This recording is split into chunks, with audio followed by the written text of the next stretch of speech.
Trish. Okay, so as Colonel Shake mentioned, so I'm Major General Andrysiak. So this is my first town hall down on the JBER side. We already did this one time up at Fort Wainwright. And so I think largely everybody here understands at some point in time in the last year, housing got a lot of attention across the Army, primarily privatized housing. And then the barracks got wrapped up as part of that effort as well. And as all the services jumped on this, I know there were some subtle differences in terms of how they approached it. In the end, it was really about the quality of life of our families and service members to make sure it was commensurate with their service and their sacrifice. Now, what the Army has asked us to do as senior commanders have a responsibility to still quarterly is to make sure that there is a forum where families and even soldiers have an opportunity, right, to come to the table and air any potential issues that they do have. Because there were a series of town halls, as mentioned, that were done at every location to try to understand what challenges were out there so they could be aired. And so that's where we are now, is the first one back down here in JBER. And so largely what today is really about is getting some feedback on some of the feedback on surveys, all right, but it's also a forum for you to provide input. You know, at the time, General McConville was the vice that was driving a lot of the actions that were taken on behalf of General Milley. General McConville is now the Chief of Staff of the Army. And one of his things that he's working on is this whole idea of what quality of life is. And he's put a lot of emphasis on it because he has emphasized that people are his number one priority. And in that, the quality of life, there's really 5 things. And the housing and barracks piece is one of the 5 initiatives that he's working on. And so that's where this fits in this priority, and this will continue to be a priority for his here in the near future. And so what I would just talk through is one is that I've been here twice. It's my second time here. It was a great experience last time. It's already been a great experience. You got a great partner, a privatized partner with Aurora Housing here on the installation. And what I just reinforce is that they're a committed partner in the process. We have a unique opportunity here where we live on a joint base that is Air Force led. So on the Air Force side with Colonel Shank and the team here, another great partner as we go through this. And so what I would remind folks is whatever issues that we may have or come to up here, I have no doubt, right, that they're at the best intention to resolve any of the challenges that we do have. But the reality is we don't know what is out there or what needs to be addressed without your feedback, right? So this is a venue, right? The CAC is a venue. You have other ways to be able to provide feedback, and my recommendation is leverage those all the time. That's not wait quarterly, for something to pop up on the horizon to be able to kind of work through some of the challenges we have. And so it doesn't matter from a customer service standpoint, you always have a way to provide feedback, and you can always leverage your chain of command. So I'd ask that you work through that. And there are things that they need from us, right, as tenants, to be good partners on installation. And I think we got to also make sure that we're always aware of our responsibilities and everything that we do. Okay, and then there's a lot of great information that will get put out here. And then we just got to make sure that gets pushed down as much as we can, right, to our family members, any of our service members that are in the barracks. Okay, so without further ado, I'll turn it over to Colonel Staples. Thanks, sir. Colonel Mike Staples, the Civil Engineer Group Commander, phone number 552-3007. I've been on this installation for about 2 years, and during that time has been the partnership with Aurora, who's the project owner for the military family housing on the installation. So a bit of my background, I've been on installations where it's government maintained, government owned and provided, as well as a broad spectrum of other installations where there's been a project owner providing that service to the military. What is a Civil Engineer Group Commander? So for you all in the room from the Army side, DPW Plus, and the Plus really is some of the emergency services that I provide to the installation. So to introduce some of the folks from my team, because it's important that you know the chain of oversight within the Civil Engineer Group that works with the project owner for the housing portfolio on the base. So 603rd Civil Engineer Squadron, if you all would just stand up. And Lieutenant Colonel Krishnevsky, Squadron Commander. Mark Craigson, Squadron Deputy. Haley Smith, Housing Element Chief. Courtney Klein, Housing. And from the Aurora side, we have a couple more folks. So Vaughn, if you want to show your team. I'm Vaughn Vade with Aurora Military Housing. Daniel Bregler, Aurora Military Housing. Chris Anderson, Aurora Housing. Nicole Little, Resident Relations Manager in Rural Military Housing. Lenny McNabb, Facilities and Maintenance Manager. It's important that you know this corner of the room where all these folks are. So while the crux of some of the issues we're going to pull from everybody today is, hey, is there something safety or health related? And then we'll have some time for other issues as time permits. But if you do not have the time during this forum, because we're slotted for a certain amount of time, these are the folks you need to come and talk to after the meeting, and they'll dive into your issue with you and provide positive contact back to you. So just as a broad overview of how the installation ties to the project owner, so 3,262 houses on the base, and Aurora is. There are our primary eyes and ears for how it is going through their surveys and through these great things that we have quarterly, the management reviews, where a big portion of my team sits on that just introduce themselves. I sit on that, and Colonel Shank, the ABW commander, and the installation commander sits on as well. We also roll into that the Air Force Civil Engineer Center. Think of IMCOM, that's about the Air Force equivalent. So a lot of the broad policy guidance and the contracts are in fact administered through the Air Force Civil Engineer Center. But we are the first line at the installation level for providing the feedback from a government perspective back on that. We do that quarterly, monthly. Aurora also sits down with the 673rd Civil Engineer Squadron, as well as the housing mayors, to seek inputs from them on, hey, how is it going? What are you hearing? What are your issues? And how can we get at them?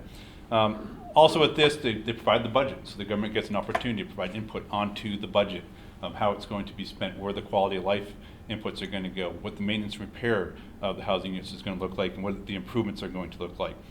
We go through damage.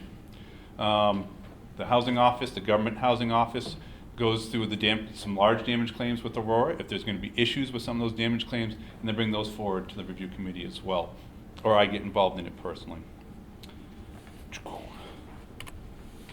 I'm going to rewind back to March of this year, where the congressional interest really fell in, and all the services went out to assess the housing inventories to see if there were problems in them. And we did. We focused on health and safety first. So if there was a mold issue, if there was an environmental concern, if there was an electrical concern, or something else that residents thought that house was unsafe for, because that really was what we were after. So I said before, 3,262 homes. The primary focus of that survey was the active duty military that are living in our housing units, whether that was Coast Guard, Marines, Navy, Air Force, and Army. And yes, we have all five here on the installation. So 2,850-ish around with the folks that got a one-on-one interview with somebody in their supervisory chain, whether that was the commander, first sergeant. Some cases in the Air Force went down to senior NCO levels to get that one-on-one.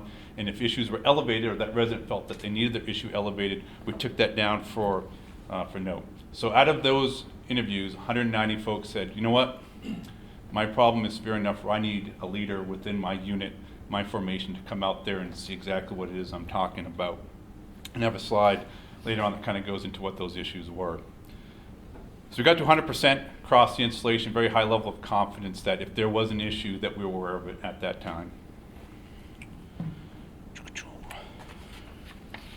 So what we found, satisfaction rate is up at the top. I also included some metrics up there from Air Force-wide, inventory-wise, of, hey, how did folks feel across the Air Force? And what you find is JBER, we're comparative to what the Air Force found, but in fact we're a little bit better than what the rest of the Air Force found for the quality of their housing units.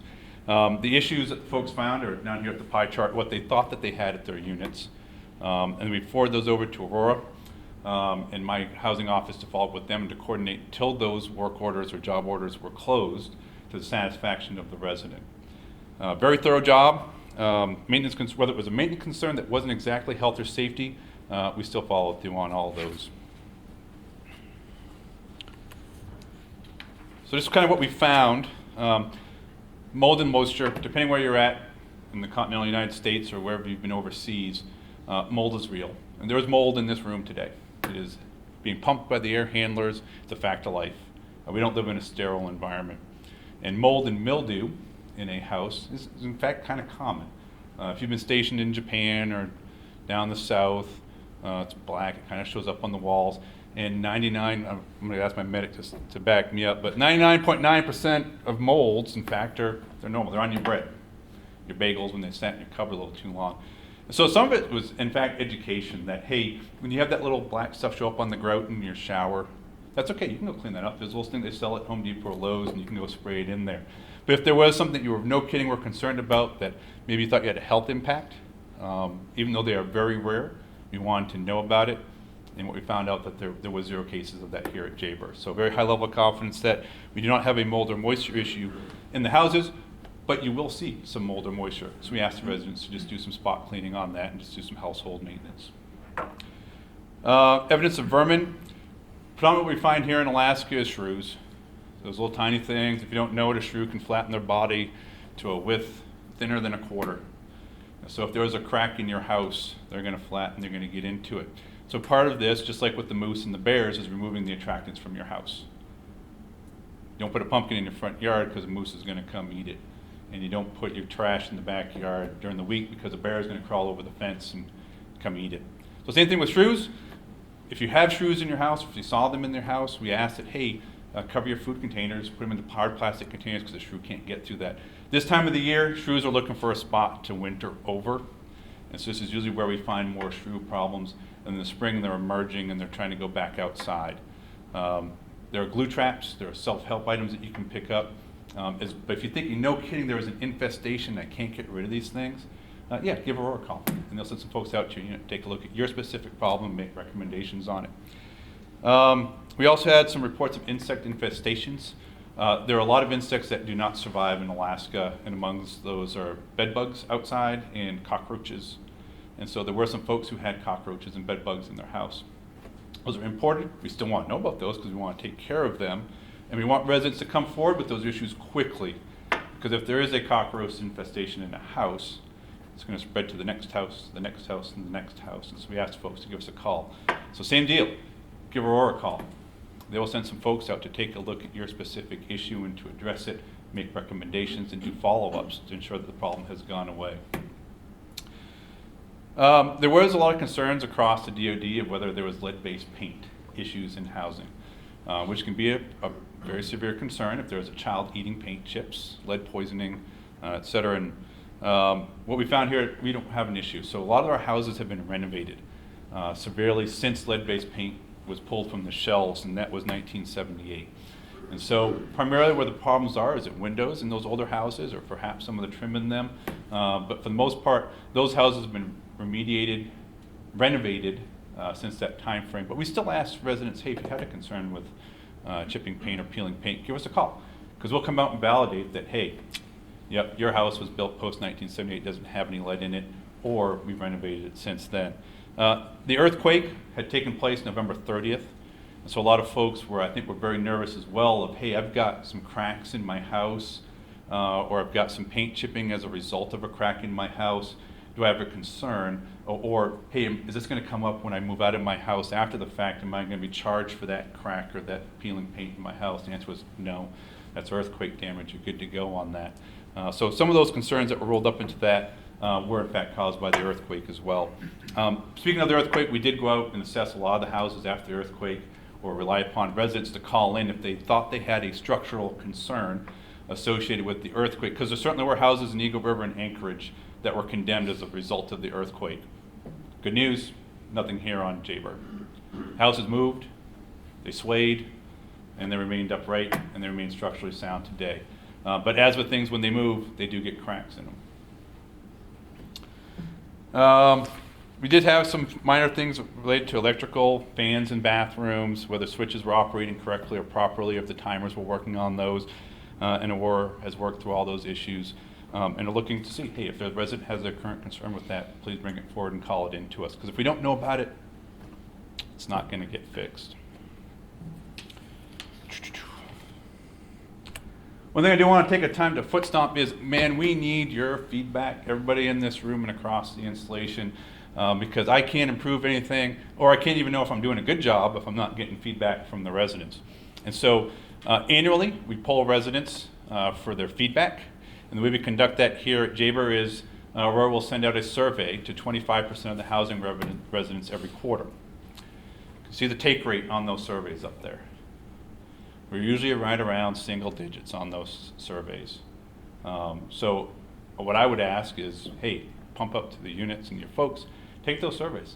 I love hearing when I do a good job. I'm sure you do as well, that you get a pat on the back. Yay, I feel good that I'm providing a quality product. But I also want to know, hey, is there some pervasive issue that I, as the government, need to address with the project owner, that I can start looking at seams and across the installation? So please, take those. And Ron, correct me if I'm wrong, and Rach, there are prizes, I think. If you take the survey, you get thrown into a raffle, and you have the choice to win something as a result of that. $50. $50. So that is awesome. Take the survey, get a chance to win $50. And I will note that after reviewing the surveys with Aurora and the results of those, I don't generally have a whole lot of concerns after reviewing those, because a lot of folks are saying, yeah, I'm happy in the house. It reflects the surveys that we did in March. Generally, we're happy with the housing and with the product that they're being provided. So I mentioned the Air Force Civil Engineer Center earlier, the Air Force's IMCOM. So they did a site visit with us a few months back, and they came out and they did their own independent grading of, hey, how well is Aurora servicing the installation? It wasn't as a result of this, it was just their time to come and assess the program here. And what they found was, hey, it's a pretty rock solid program you have here. In fact, you're better than what we have across most of the Air Force. So good validation of the survey that we conducted here back in March.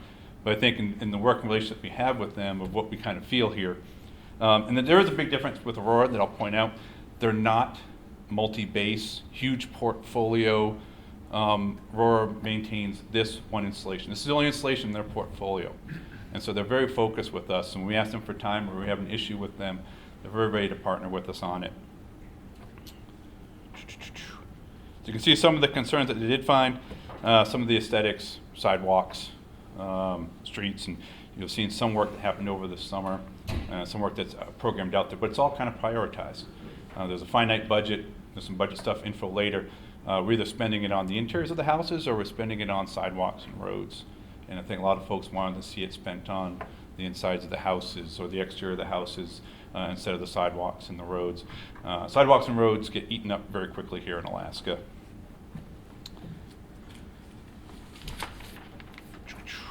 So one of the questions that we commonly get asked is, man, it doesn't matter what grade I am, and how many bedrooms I have on the installation, all of my BAH goes to Aurora. Why is that?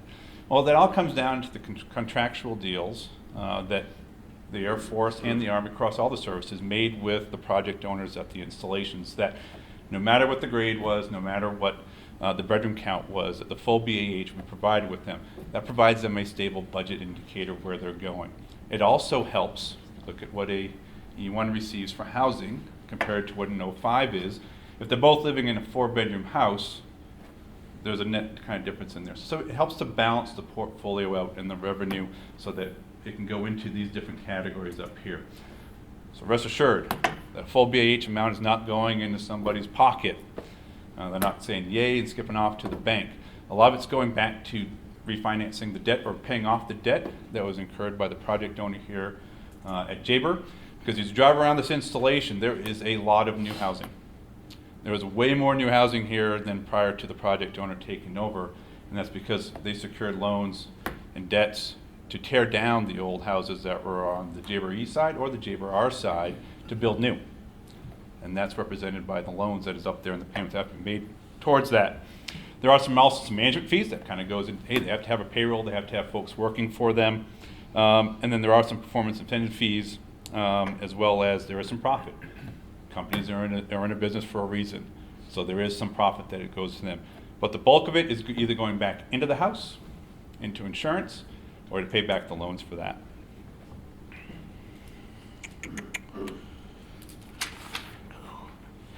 QL improvements. There are 92 parks that Aurora has built or maintained or taken over as part of their portfolio on here. 92 recreational parks or facilities across the installation. That's pretty phenomenal. And where do they get the ideas for these parks?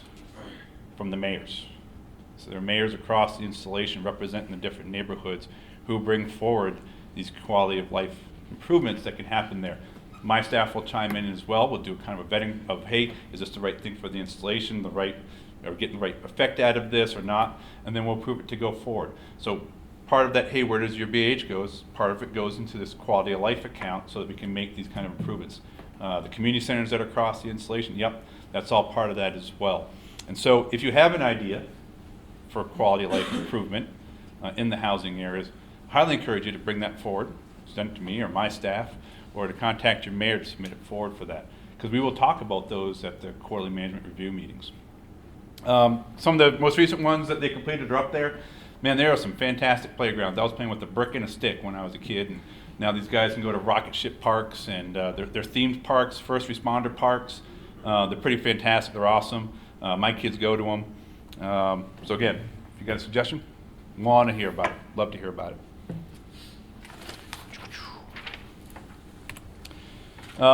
Talked about, hey, that the government gets involved with approving Aurora's budget for the next year and their financial outlays.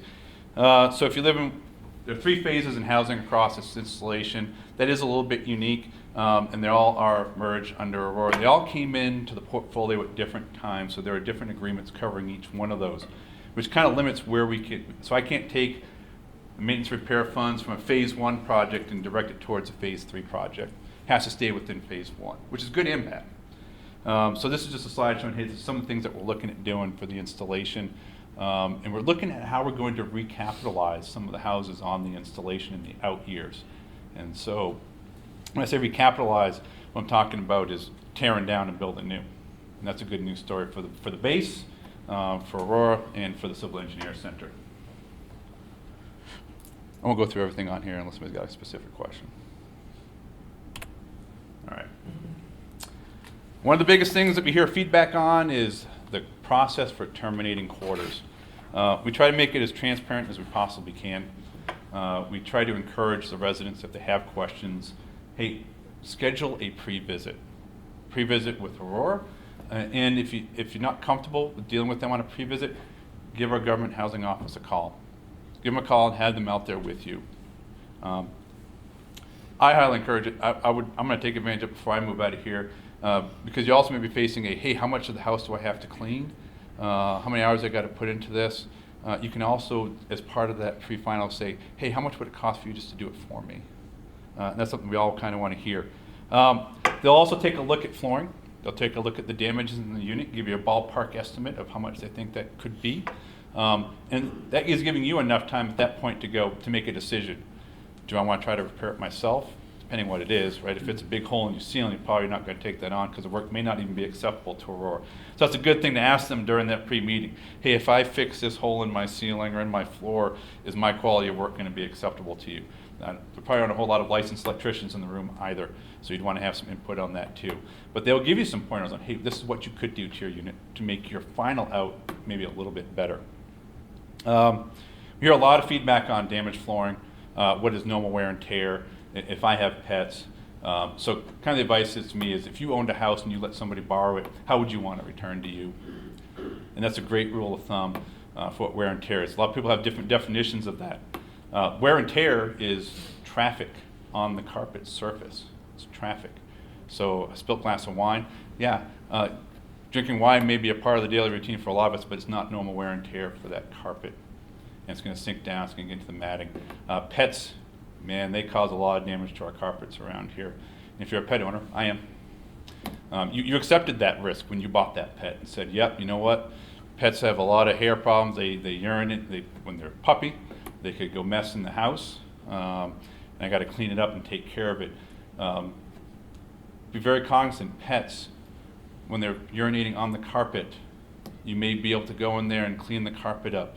But by that time, it may have seeped down into the matting of the carpet, and then it may have seeped down into the subfloor. And urine, once it gets in there, in the urea and the salt, it is very difficult to get out. Smokers. There are smokers in the room, they're smoking in the house. That smoke that you've done, it has gone up through the HVAC system, the heating system. It is in the vents, it's in the paint. And if you're a smoker, yeah, be aware. You may be charged some extra costs upon move out for cleaning the carpets, for repainting the walls, for cleaning the heating system, because certainly the next person who moves into that unit doesn't want to know that you were in there before them. They want a brand new unit. They want the unit that you all moved into. Clean paint, clean carpet, clean kitchen. Foot stomp. If you have questions on move out, get a hold of the Aurora team or my team to walk through your unit first.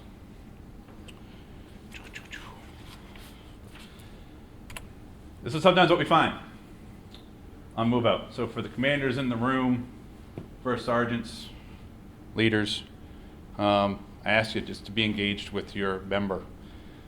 This may be the first time that they are renting a house. Maybe the first time they're living outside of their own house. And taking care of a house is a huge responsibility. So this is what we could find on a final move-out inspection. And at that point in time, the resident has to terminate quarters. And then Aurora has to assess charges against the occupant of that unit because somebody has to go in there and clean it up. And it was the resident's responsibility. So there'll be cleaning charges associated with it. So dishwasher in the top left, filthy, nasty. Probably an hour to clean that up. What's the hourly cleaning rate? $48. $48? $48 to have somebody come in there and clean up a dishwasher. The lawn hasn't been mowed, maintained, the fence isn't clean, and what you're seeing, what you may or may not be able to see in front of that is that the yard has been destroyed by a pet because it has peed or pooed all over the place, so the grass is gone. And now Aurora needs to go in there and put new sod down or new topsoil down and new grass seed to grow a new lawn for the next person to move in there and send somebody out there to water it. So there are labor hours, material hours involved in that. Cleaning, what you're seeing down there is a carpet that has been flipped over and some of the stains on the back of that. It is pretty evident if it is a pet stain on a carpet or a water stain.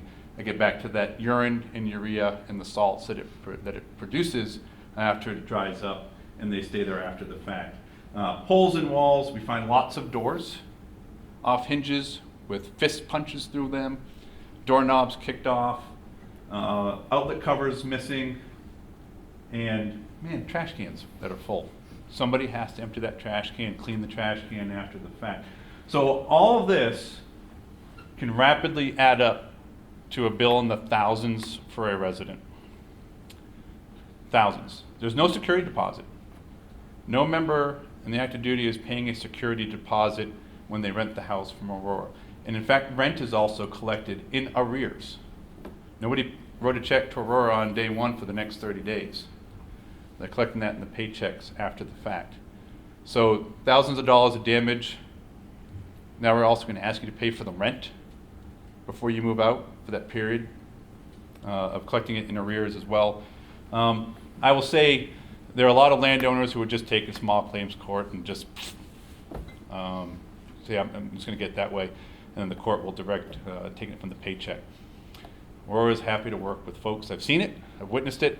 There are payment plans as low as $50. Is that the lowest one? Well, we'll take 10, but we'd like 50.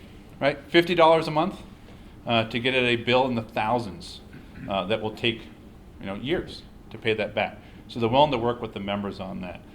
Their only other course of action at that point in time is to, no kidding, send it over to a debt collection agency. Debt collection agency will pursue the member or take them to civil court, which then affects credit ratings. And nobody wants that. So highly encourage folks, this goes from the move-out inspection to settling with Aurora and before you clear and dodge and being a responsible resident. All right, so if you do have an issue, we pushed this out very shortly after March because one of the concerns across the installations was, hey, I'm a resident. How do I know that my issue is being addressed, and how do I elevate it for some resolution if I'm still not comfortable with the answer that I got? And so absolutely, Aurora is the landlord. They're the primary point of contact for all the issues in your house. Give them a call first. If you're not satisfied with the answer that you get, I have these great folks who introduce themselves who are part of the government housing office. So these are my employees, civil servants, who go out there and they inspect houses and help resolve issues with the residents with Aurora. If you're still not happy, I would say go to your mayor. As I mentioned before, the mayors are present in the quarterly management review meetings. They're also present at the monthly meetings, and they can elevate it. The next step of action, ICE. Hope everybody's familiar with that. We prefer, if it's a housing issue, leave your name and leave a number. Because if it's just a comment in that says this sucks, It's very difficult for me to diagnose it, get at it, and to fix it. And there's some times where we need to pull the thread. There were some issues, I think, associated with some of the surveys or some of the folks when talking to the congressional members of, hey, I went and talked to my commander or my housing office about this, and then, man, they came down on me after the fact. There is no reprisal associated with this. I'm going to be very clear cut. If anybody thinks that there is reprisal for bringing forward a housing issue, there should be, and I want to know about that. So with a clear conscience, you should be able to use all these tools to elevate an issue to us. I'm not the IG, but I'll tell you what, I want to hear about the problem and I want to get after it. Chain of command. We're great in the active duty of if we have an on-the-job issue of elevating it through our chain of command up to the commander's level to say, hey, have an issue on the job. I highly encourage that within the formations. If somebody's having an issue at their housing unit, to elevate it throughout their chain of command. If you're not getting any traction there, I throw out my phone number, 552-3007. I want to know what your problem is. You can bring it to me. The Community Action Council, another great avenue. And the last one is the Air Force Housing Call Center. I've tried to call it. It's live. It's there. Sometimes you may get an answering machine. I'll say, if you call them that first, you're probably not going to get a personal touch on it. And maybe somebody coming out from on high, from a 10,000-foot view, trying to figure out what your problem is. That's why I highly encourage folks to use the other steps below that before going to that level so that we can get at it here locally. It's probably going to be a lot faster and a much better product for you. But it's there if you need it. Talked about the Mayor's Council. Man, I love participation in the Mayor's Council.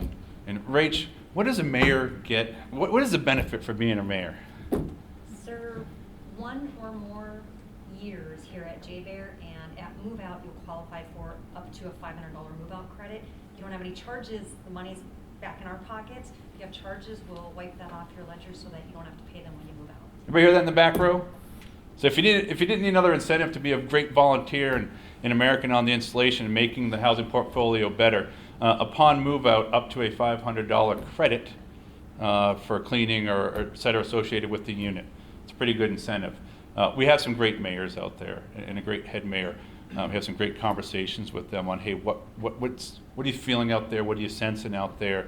In fact, the quality of life improvements, right, that I mentioned before, it comes from that forum. We're recruiting. Houston, Sunflower, Fireweed, and Moose Haven. We'd love to see some folks step forward for that.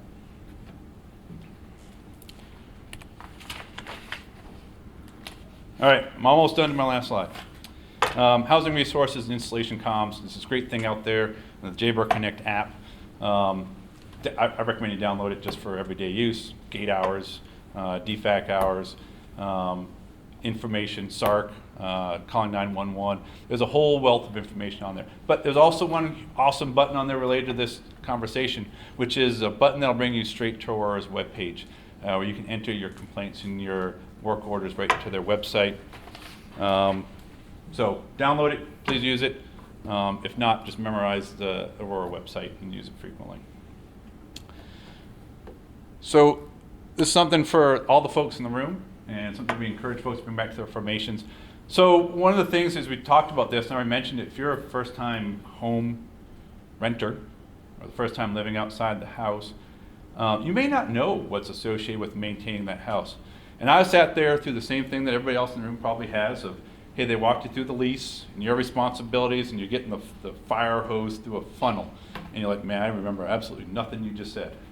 And maybe you'll go back and you'll read through that stuff. Maybe you'll understand it, maybe you won't. So one of the things we stood up was a first-time renters course to get some of those young folks and those young married couples into a house and to walk them through. It was an open house, it wasn't mandatory. But we walked them through a house to say, hey, this is kind of the things you should look out for. We had a very low take rate. Very low take rate. We want to offer it again, but we really would like to have the take rate upped. And so formations, if you have a need for that in your unit, we're more than happy to put one together for you.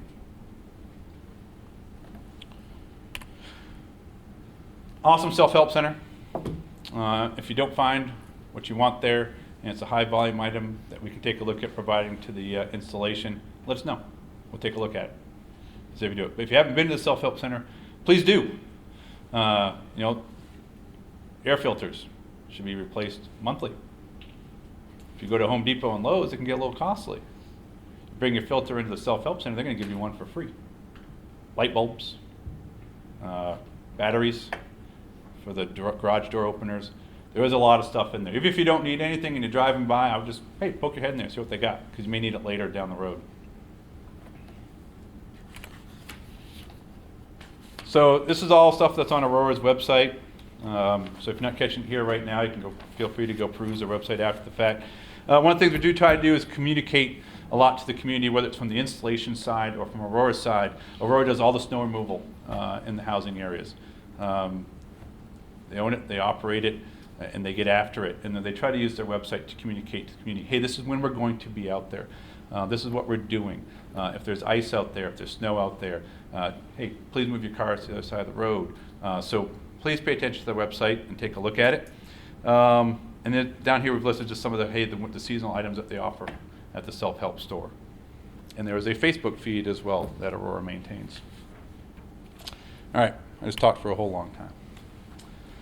So open up for some questions or some discussion. Kind of go back to, I really want to focus in on if there are any safety or health issues that folks in the room are seeing in their house. And if there aren't, we'll move on to some other subjects. So any safety or health issues? Anybody has any questions or comments on? If you have one, but you don't want to bring it up here because you're scared of a public forum, please get with one of my folks after the fact. Yes, sir. Sorry, Lunes 425. So just a couple of comments when it comes to the new renters program or the optional class, and the other one is the black light. So I know those two things are primarily a lot of the large struggles and problems when it comes to carpeting or leaving and stuff. So currently right now, the way I understand it is black light inspection is optional, right? A member can come, sign out the equipment to go to an inspection. And same thing with the first-time renters program. I propose that we take a look at that and make it mandatory. And then at least, first time or renting, that's done. Right? And so the arguments when it comes to sign out, those arguments can't be had. So that walkthrough is done with the owner. The black light inspection is complete. The renter knows up front what the state of the carpet is, pets or otherwise, and then there's no longer an argument. And then for practical one, they assume responsibility of that carpet. And I think that potentially would save a lot of time on the front end. It may potentially incur some additional duty hours, I assume, because of the magnitude of renters on a regular basis. And then the same thing with the first-time renters program. We can make an assessment of who has and has not rented in the past, or potentially we just target the audience of folks that potentially have a lot of issues or concerns with, and make it a mandatory lease agreement. So they sign for that house, or prior to signing for that house, they attend that 3-hour block instruction. I wouldn't be against supporting that or looking at an opportunity to make that happen. So I would love to pull that thread with you and put a team on it. And there's probably a couple things in there that maybe from an Aurora perspective, but maybe from a government perspective, we can make. So we send all of our soldiers and our airmen through a Welcome to JBER course. And so parsing some of those folks out there, just from a military formation perspective, making a first-time renters course mandatory. Probably an easy button for us to push if there's interested units for doing that. And then we could pull, I think, perhaps on the black light, how or if we can make that mandatory with them. So awesome. Doc, I hope you're taking that one down. Okay. Actually, I think, so this had come up before in the past, and the two things that we kind of looked at was, at what level do we mandate it? So do I mandate it as the installation commander and say, okay, when you come in to rent, if you're a first-time renter, you have to disclose that, and if you are, then I tell Aurora, you don't sign with them until they go and complete that course.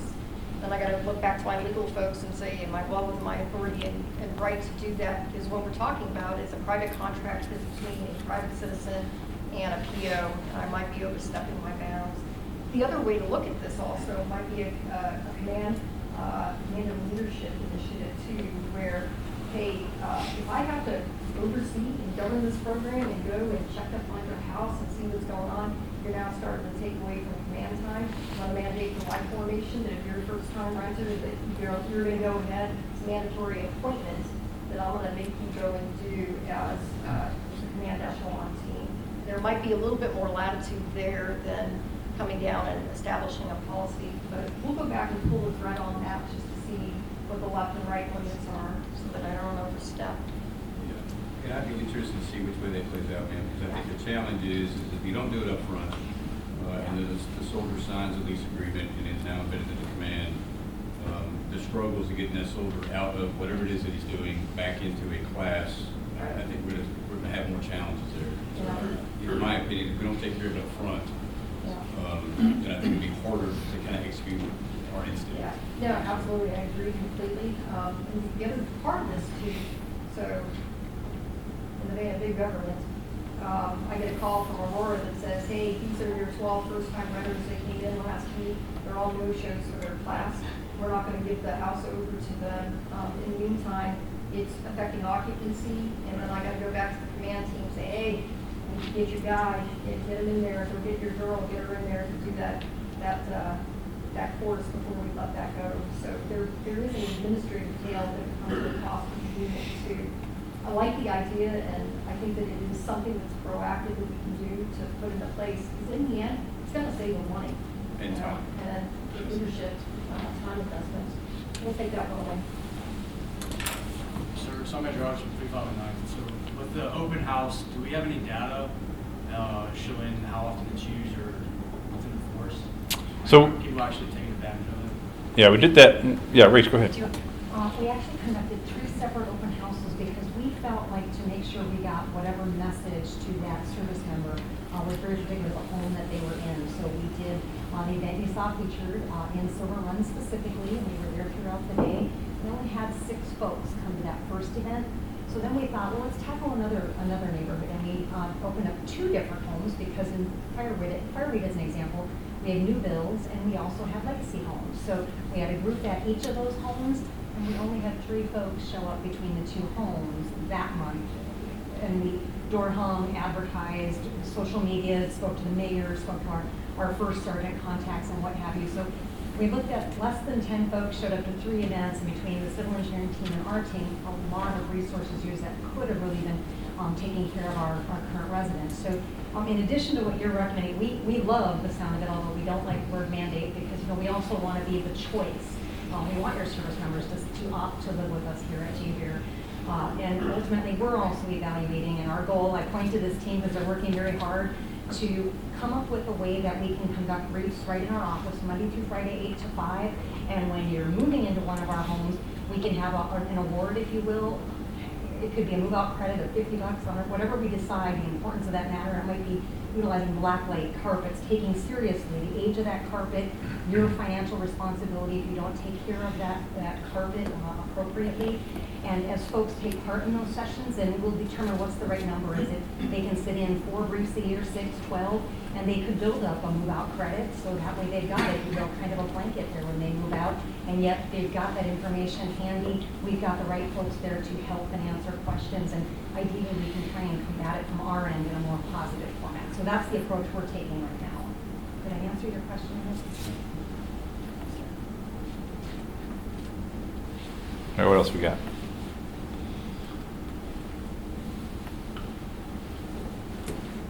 All right, I'm not seeing any other hands go up. I've got this time booked on my calendar until 4 o'clock. My team does as well. So by all means, if there is another question that comes in, we're here. We're going to stick around and take it. So I thank you all for your time and your patience and your participation.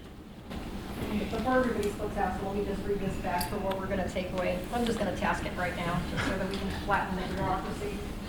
So we're going to take a look at mandating a first-time renter's course. And in that same vein, I also want to take a look at mandating the pre-inspection for final out, so that there are no surprises there.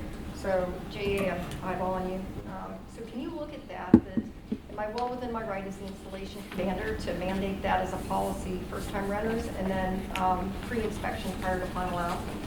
The other thing that I want to look at too, and this is for Aurora, is I'd like you guys to tell me how it is that we're doing and conducting the first-time renters course. Are we making folks go to you all somewhere, or can we deploy that course to units and somewhere closer to, so that it might be a little easier?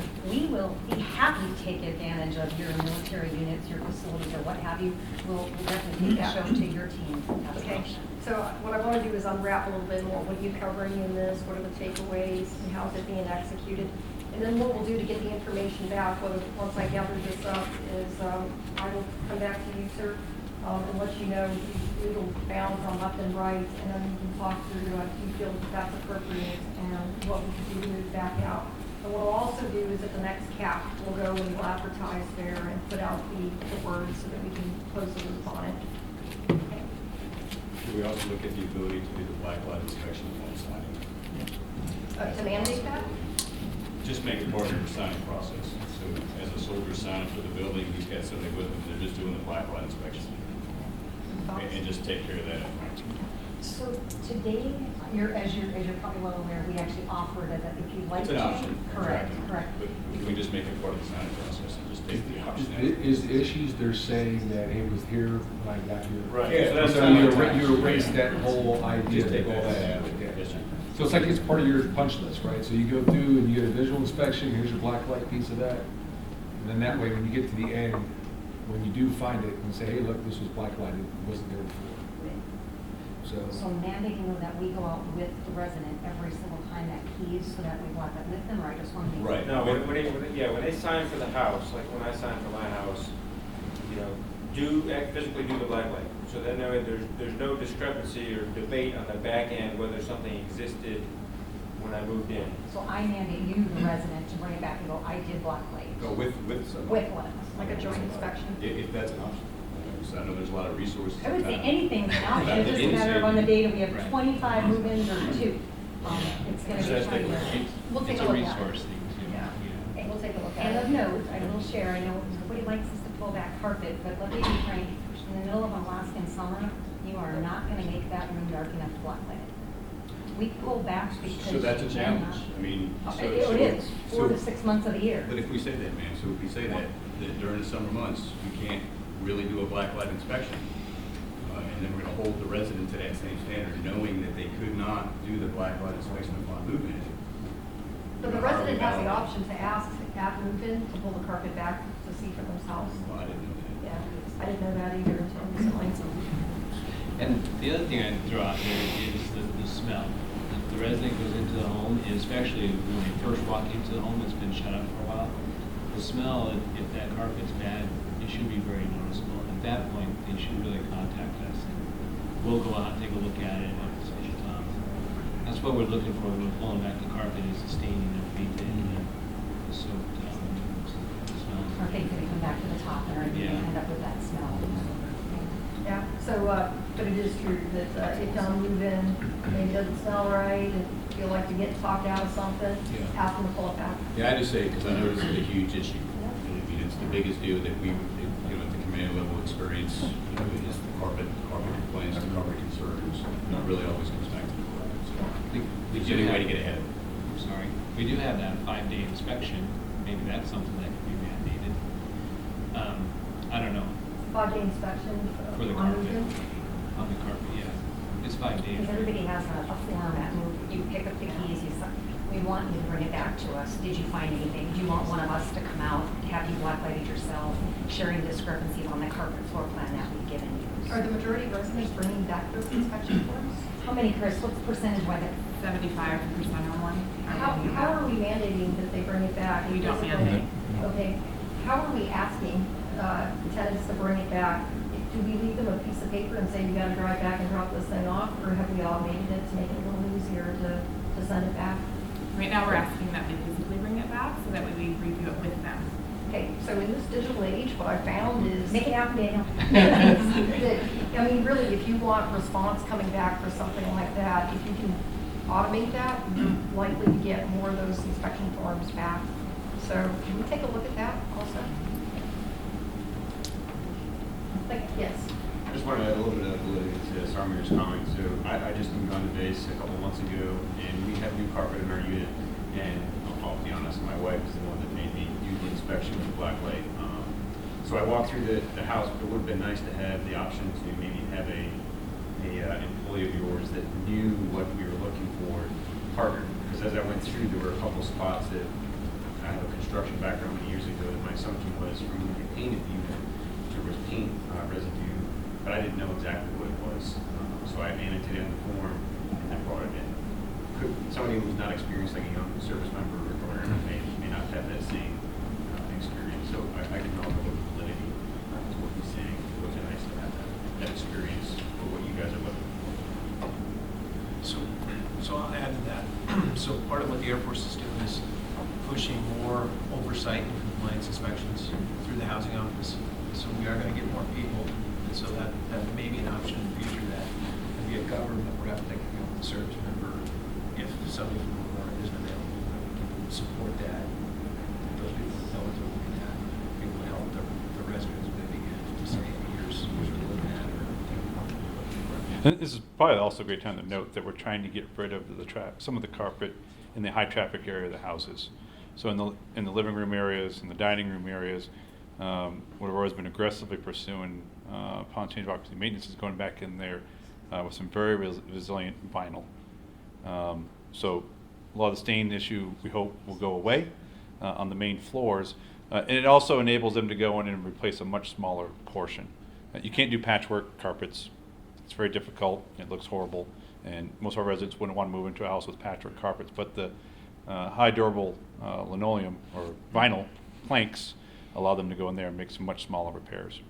You know, I'll be perfectly blunt. So I've been tracking this carpeting scandal and flooring issue for like the last 12 months. Because when I first saw in one of the MRCs the cost that was coming out for carpeting, and then when I had folks explain to me, hey, if I spill some wine in the dining room, you know, what happens when we rip up all the carpet on the first floor? What? If it only just happened in the dining room, I know we have carpet in the dining room to begin with. You know, maybe that shouldn't be there. So we've been doing a lot of science projects, looking at the data to kind of wick down who is exactly having this problem with carpets. And what we're finding is it's E1 through E6, the preponderance of which really being E1 through about the E4 grades. Not surprising, first-time renters, maybe it's the first time you're alone and unafraid in your own house there, you just don't know how to adult yet, and you're living up to it, you got your first pet. So we had gone back and said, you know what, it's just, it's a little unsatisfying. If I would have had that, I don't see why I would pay for the whole first floor being swapped out. So as Colonel Staples said, we've been pushing for strip it out of the common areas, get it out of the dining room areas, at least on the first floor, and let's target the neighborhoods where we put our E1 through our E6 populations into, start with those houses first, and then let's spiral out. For the rest of the homes, for the rest of the space in those homes, the investment has also gone to waterproof carpeting, where you've got matting in the back that kind of stops this, like a diaper, stops the seepage of fluid so it doesn't get into the subfloor. So that if you do have to go and replace the carpeting, then you're replacing the carpeting and maybe the matting, maybe not even the matting, but certainly not the subfloor. And what we found was a lot of the cost, by the way, there's an Alaskan cost because we're up here on sticks, so being able to import some of the stuff up here to be able to put into the house is a little more expensive than what you might have to pay on the East Coast or down in Florida. But the cost for waterproof carpeting, a little bit more exorbitant. We're going to eat that cost out of reinvestment. The cost for that high quality vinyl is a little more expensive. It's worth eating the cost there. If we can defray that and help our younger folks as they adjust to being an adult and figuring out how to be a responsible renter for the first time. So I assure you, behind the scenes, leadership has been looking at, we can't just continue to lump this on our young folks and say, it's a new problem and here's your bill. We are doing things behind the scenes to offset that, and really somewhere between what it is that we're able to do here, what it is that you all are doing at the unit level to raise up the next generation of responsible folks. Somewhere between that to whatever is left is really got to come back onto the service members. Some of the concern I have, frankly, is we've got a lot of folks who might be stationed here for 3 years plus 5 years, maybe even a little longer than that. And, 5 years, maybe you have 2 kids that come into the family, maybe you got a few new pets that come into the family. We don't routinely go and do walkthroughs of military family housing the way that we might in dormitories and barracks. So we don't know what the quality of the house is looking like after a couple of years.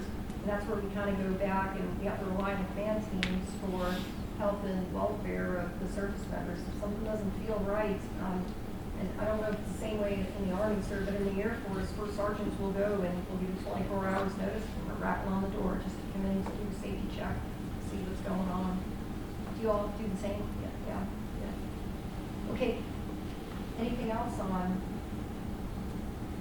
All right, so everybody's got what they've been tasked with. The suspense date has got to be at least 48 hours before the next CAC coming back to me. We'll present the data there, and sir, you'll have it before we go live with it. Do you have any comments? I just appreciate you guys' support, the son, Yes, sir. and look forward to the feedback. Yes, sir. Sounds good? All right. We'll hang afterwards if anybody wants to take a run on us privately. Thank you. Okay.